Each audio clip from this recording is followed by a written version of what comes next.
Assalamualaikum warahmatullahi wabarakatuh.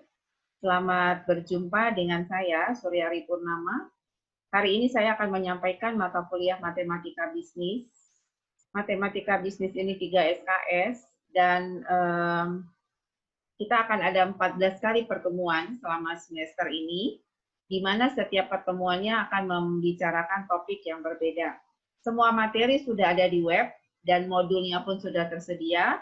Kalian tinggal buka di web, begitu juga dengan kuis dan tugasnya. Kewajiban kalian harus mengerjakan semua kuis dan tugas, karena itu merupakan mengganti dari nilai kehadiran kalian.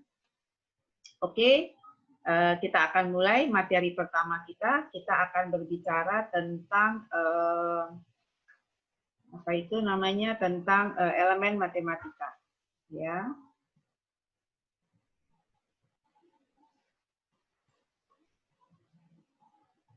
Sesi 1 kita adalah elemen matematika dan himpunan.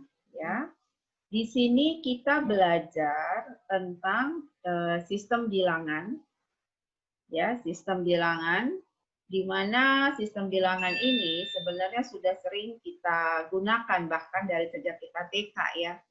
Tapi di sini kita akan belajar bagaimana klasifikasi dari masing-masing bilangan. Yang pertama itu tentunya bilangan bulat. Bilangan bulat itu ada bilangan positif dan negatif. Kemudian bilangan pecahan. Bilangan pecahan itu juga ada positif dan negatif. Gabungan dari bilangan bulat dan bilangan pecahan itu akan menjadi satu himpunan bilangan rasional namanya. Nah, bilangan rasional ini jika digabung dengan bilangan irasional, maka dia akan membentuk satu himpunan bilangan real namanya. Ya. Nah, bilangan bulat itu terdiri dari angka min 3, sebelum min 3, min 2, min 1, 0, 1, 2, 3, dan seterusnya. Ya. Bilangan pecahan itu adalah rasio dari dua bilangan bulat. Jadi contohnya 1/2. 1 ini bilangan bulat, 2 ini juga bilangan bulat. Ya, seperti itu ya. Nah, kedua buah bilangan ini kalau dibuat rasio, maka dia akan menjadi bilangan pecahan. Ini dia namanya bilangan pecahan. Kalau dibikin dalam bentuk desimal, dia menjadi 0,5. Ya, dia menjadi 0,5. Kemudian begitu juga 2/3. Ya. 2/3 itu maka dia menjadi 0,667 kalau dibikin dalam bentuk apa tuh namanya desimal. Begitu juga 3/4 dia akan menjadi 0,75 dan seterusnya. Satu hal yang harus kalian perhatikan bahwa 0,5 ini itu memiliki banyak nol di belakangnya. Jadi 0,50000 dan seterusnya. Begitu juga dengan 2/3 itu adalah 0,6667 dan seterusnya. 3/4 juga 0,75000 dan seterusnya. Ya. Nah, sekarang ada lagi bilangan irasional namanya.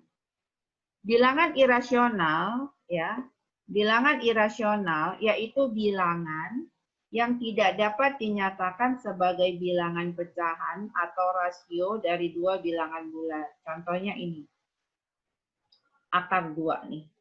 Akar 2 ini kalau dibuat bilangan desimal, dia adalah 1,414243 dan seterusnya. Begitu juga pi. Dia dibikin desimal menjadi 3,141516. Kalau kalian lihat, ini kan bilangan desimal. Ini ya desimal. Ini juga bilangan desimal. Tapi ada perbedaan antara desimal dengan bilangan pecahan dengan desimal bilangan irasional. Kalau bilangan irasional, si desimal ini tidak akan pernah berulang. Kalian lihat nih, 41, 42, 43, dan seterusnya. Sementara kalau desimal pada bilangan pecahan, dia akan berulang. Jadi kayak 0,5 ini kan belakangnya 0 terus. Ini juga 0,6 terus. Nah, kalau mau kita hentikan, kita bikin angka 7 di belakangnya. Seperti itu. Begitu juga 0,75. Ini kan di belakangnya ada 0 dan seterusnya. Itulah ciri-ciri dari bilangan irasional. Jadi bilangan irasional itu dia memiliki desimal yang tidak berulang, ya, tidak terhingga dan tidak berulang. Sekarang kita juga belajar tentang variabel, konstanta, dan parameter. Kita sering mendengar kata variabel, apalagi kita orang ekonomi gitu ya. Hampir semua apa itu namanya? Hampir semua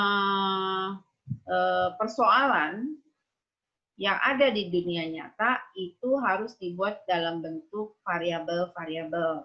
Karena berdasarkan variabel-variabel itulah nanti yang kita bawa ke dalam bentuk matematis untuk diselesaikan. Variabel itu ada dua, ada yang namanya variabel bebas dan ada yang namanya variabel terikat.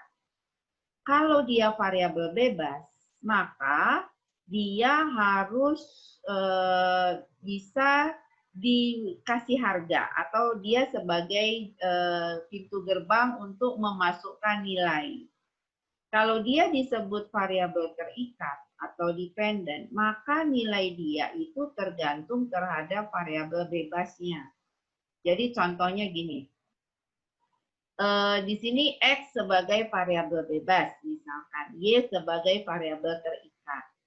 Kalian jangan selalu berpatokan bahwa yang namanya variabel bebas itu selalu X, Y itu selalu variabel terikat. Tidak juga, karena variabel X juga bisa jadi variabel terikat, begitu juga Y bisa jadi variabel bebas.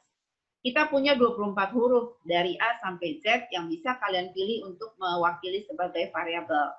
Yang penting kalian harus menjelaskan yang mana variabel bebas, yang mana variabel terikat. Seperti itu. Ya. Jadi contohnya ini diberikan suatu fungsi. Fungsi ini Y sama dengan A plus 5X. Maka kalau dilihat dari bentuk ini, yang menjadi variabel bebas adalah X. Yang menjadi variabel terikat itu adalah Y atau Y. Ya. A ini disebut sebagai konstanta, 5 ini disebut sebagai koefisien. Apabila angka 5 ini berbentuk huruf, misalkan P atau T atau W atau apalah itu, maka dia disebut parameter. Ya. Tapi kalau dia berbentuk angka, dia namanya koefisien. Sekarang kita masuk ke himpunan. Himpunan itu adalah suatu kumpulan atau koleksi dari objek-objek yang sembarang. Cara pengumpulan objek-objek itu biasanya berdasarkan sifat atau keadaan mereka yang sama, ataupun berdasarkan suatu aturan tertentu. Contohnya, himpunan yang terdiri dari mahasiswa peserta statistik dan matematika.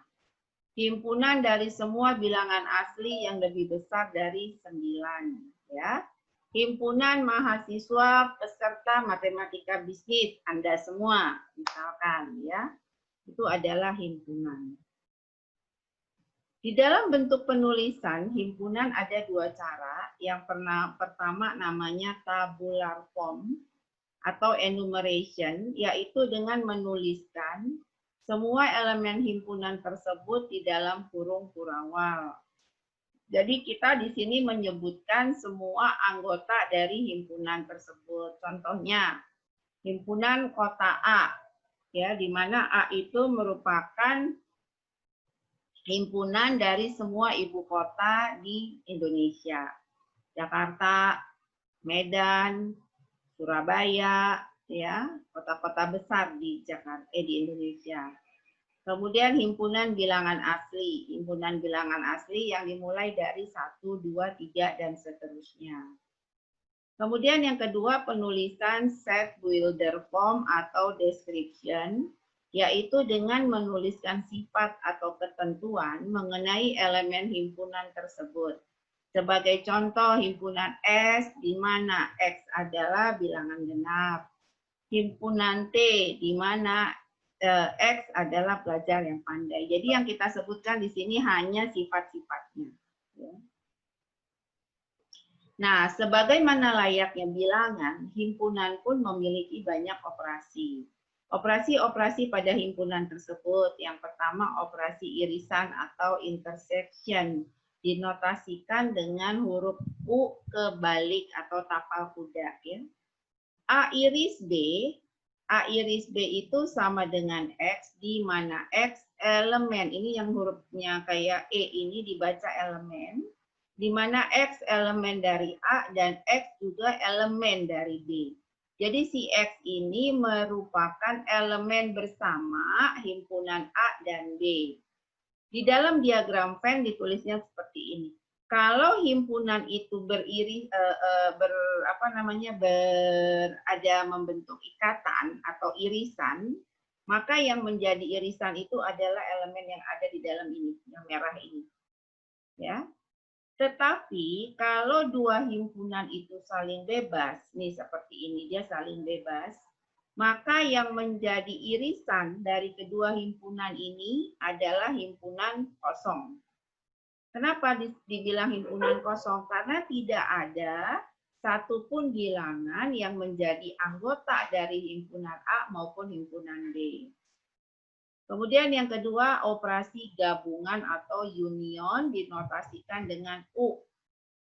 A gabung B itu adalah X, di mana X elemen A atau X elemen B. Jadi X-nya itu tidak boleh elemen dua-duanya, tapi dia merupakan elemen dari salah satu himpunan. Either dia elemen dari A atau himpunan dari B.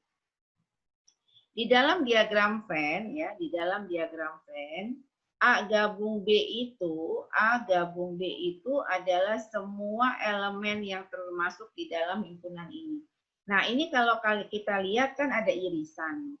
Irisan ini merupakan elemen dari A atau elemen dari B. Maka kalau dia merupakan operasi union, semua elemen yang ada di sini akan disebut sekali. Dia akan dikeluarkan sekali. Jadi ini A semua disebut, kemudian yang ini juga sekali disebut, kemudian yang ini juga sekali disebut.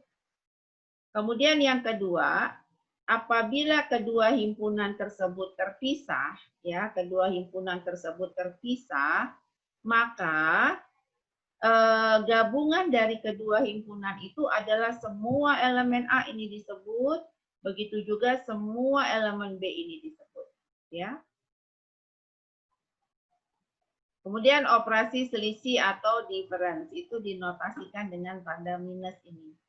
A min B sama dengan X, di mana X elemen A dan X bukan elemen B.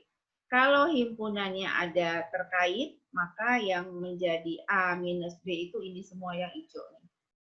Ini sebetulnya kan elemen B juga, tapi dia juga elemen A, gitu.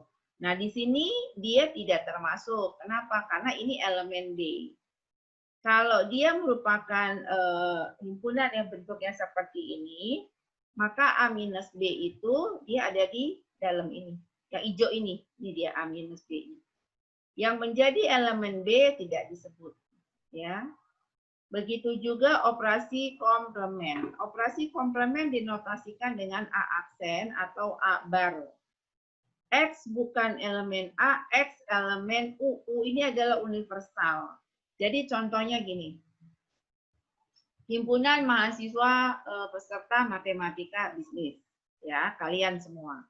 Saya adalah komplement dari kalian. Kenapa? Saya kan bukan mahasiswa. Saya adalah dosen. Maka saya komplement dari kalian. Semua mahasiswa yang ada di luar peserta matematika bisnis itu adalah komplement. Karena mereka bukan bagian dari kalian. Seperti itu. Oke, terima kasih. Kalian kalau tidak ada yang kurang jelas, kalian boleh bertanya kepada saya, bisa lewat WA atau lewat email yang sudah diberikan di web. Terima kasih. Wassalamualaikum warahmatullahi wabarakatuh.